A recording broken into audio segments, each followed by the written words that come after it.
Guys, it is a gorgeous, like drop dead gorgeous day outside. So, perfect time for a Disney vlog. What? Okay, sorry that my backdrop isn't as glamorous as it should be, but I thought that I would do a little Disney tips vlog since I'm home alone. It is gorgeous outside. Like, I am in shock at how amazing it is outside. This is the first like beautiful evening afternoon we've had in a really long time.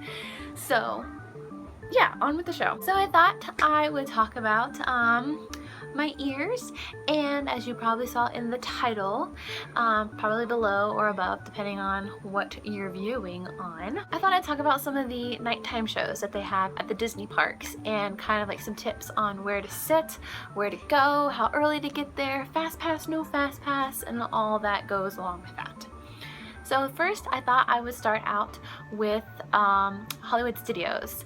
Hollywood Studios has only one nighttime show, and it's called Fantasmic. Now, if you haven't seen this before, I suggest you see it. This is, in my opinion, the best thing at Disney. You talk to my roommates, Stephanie and I are obsessed with it. Like, that was the one video that when I wasn't working for Disney, I would watch on like repeat. Like, I have the show memorized. I absolutely love the show. It's a classic. What it is it's a fireworks, like a musical, like choreographed like show. It has a million, that's an over exaggeration, but it has several different Disney characters in it. It stars Mickey, and it's about his imagination and kind of like all the different sides of it, and then the villains try to take over his imagination, and of course he defeats evil because he's amazing.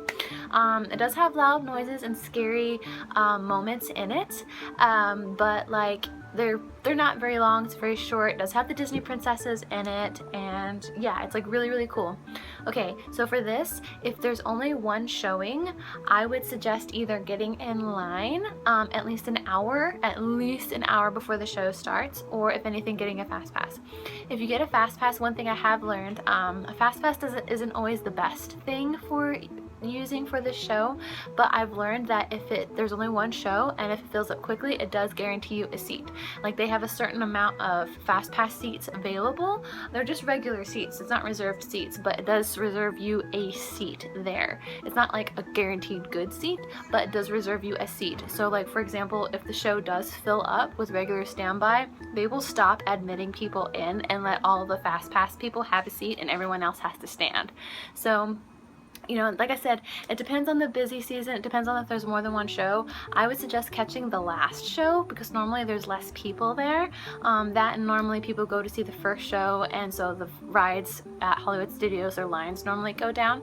So I would suggest seeing the second show, and you have to see this. Like, you absolutely have to see this show. It is amazing. Oh, by the way, about my ears, all the shows that I'm going to be talking about, I will tell you whether or not they have this thing called the glow with the show, and I'll talk a little bit about that at the end of the video. Next that's the only thing at Hollywood Studios is Fantasmic. Next one would be Epcot and Illuminations.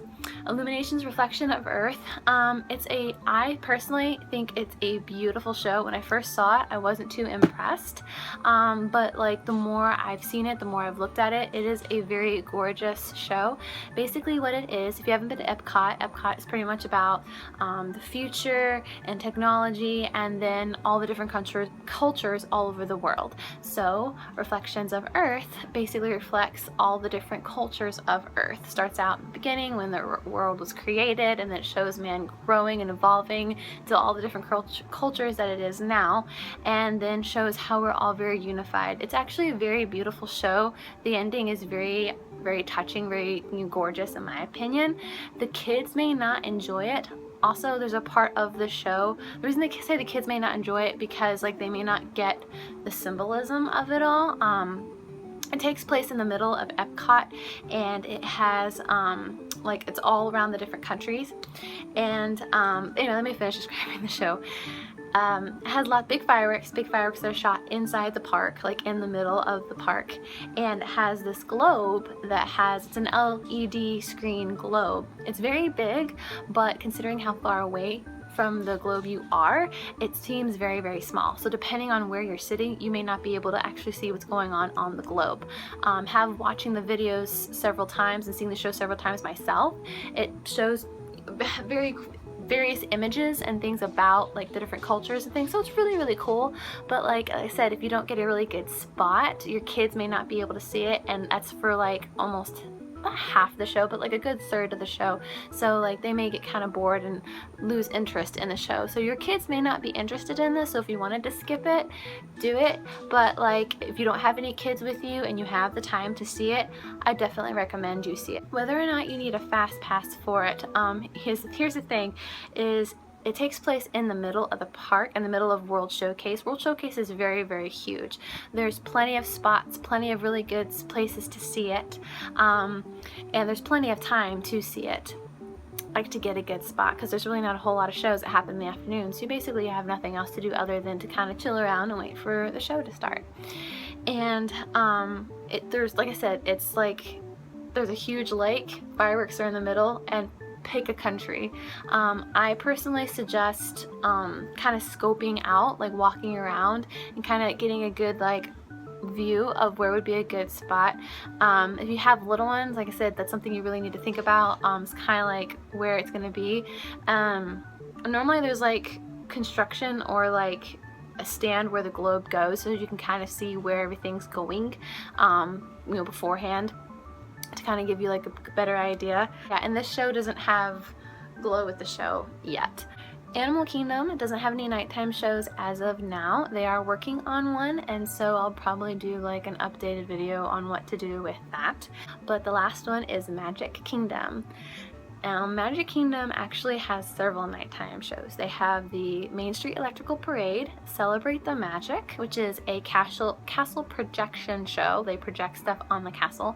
And then of course Wishes, a nighttime spectacular. Celebrate the Magic and Wishes both have Glow with the Show ears. Normally the parade, there will be 2 showings. Again, I suggest seeing the second parade if you can, because normally there's less people seeing the second parade. But if you must see the first one, get a good spot on Main Street in the center hub, because if you get a spot in front of the castle on the curb, you'll be able to see the Main Street Electrical Parade, Celebrate the Magic, and Wishes, and you won't have to move. And they're like right after another. For example, Main Street Electric Parade is at 9, and then Celebrate the Magic would be at like 9:45, and then Wishes would be at 10. And like I said, you wouldn't have to move, so it's like very, very convenient. Celebrate the Magic, you can only see in front of the castle. You can kind of see it to the side, but you don't get like the full effect. So if you're going to see Celebrate the Magic, which it's a really, really cool show, normally they do it twice. They do it right after Wishes and right before Wishes. So again, if you could see the second showing, I suggest seeing the second showing, because there will be less people.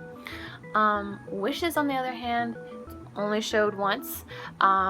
So you want to get a good spot. There are several spots though I recommend seeing it. The show itself is designed for like the castle to be kind of center stage, and then the fireworks go on around it.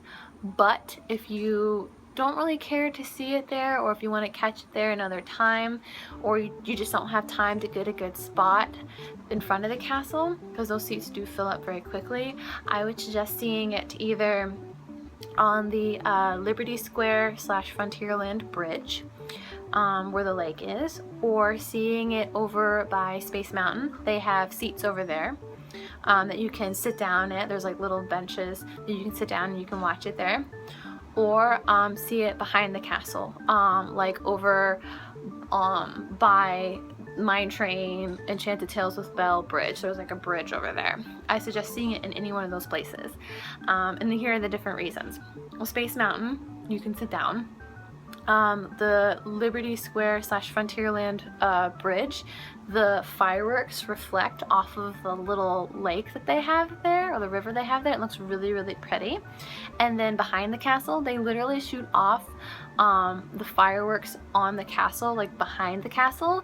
And so it's behind the castle and then just off property, so the fireworks are going to be like completely around you, and it's really, really cool. If you've never seen it in Fantasyland, you really need to. I used to work at Fantasyland, so I used to see it behind the castle all the time, and it's really, really cool. That's about all of the nighttime shows as of now.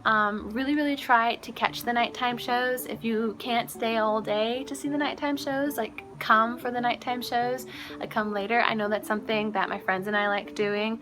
They do crowd really quickly, and so kind of keep mind of that, and people sometimes stand up even though if everyone sits down they can still see, so do keep in mind of that. The nighttime shows are only done once a day, so like they crowd up really quickly, like I said.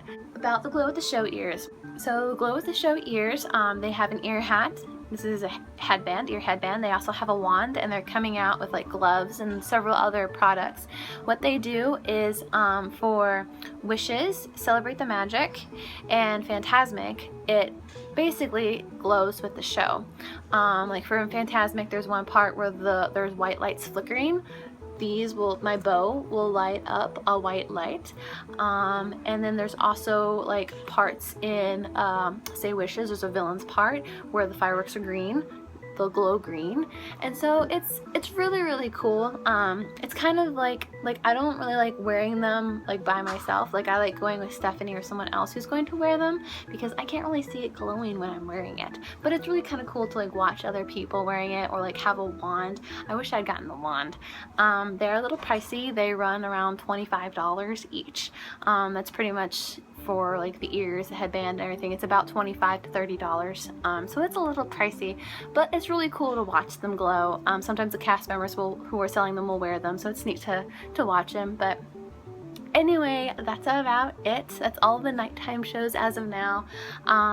Really go see Fantasmic. You can also see Wishes at the Polynesian Resort and the Contemporary Resort, and so if you can't afford to go into the park, you can still see it there. The music may not be playing, but you can still see it. It looks really pretty with the Seven Seas Lagoon and it reflecting off of that. It's kind of like a nice little romantic spot, especially because Polynesian, it's on the beach, and then Contemporary's up on a balcony, and so it can be a nice little romantic spot if you can't afford the admission to go in. Yeah, that's about it. Keep in mind of the times, because they do change for nighttime shows. They aren't always the same. And like the parade doesn't always go twice, same as Celebrate the Magic, so just keep in mind in that. And yeah, I'll see you real soon. Thanks for watching.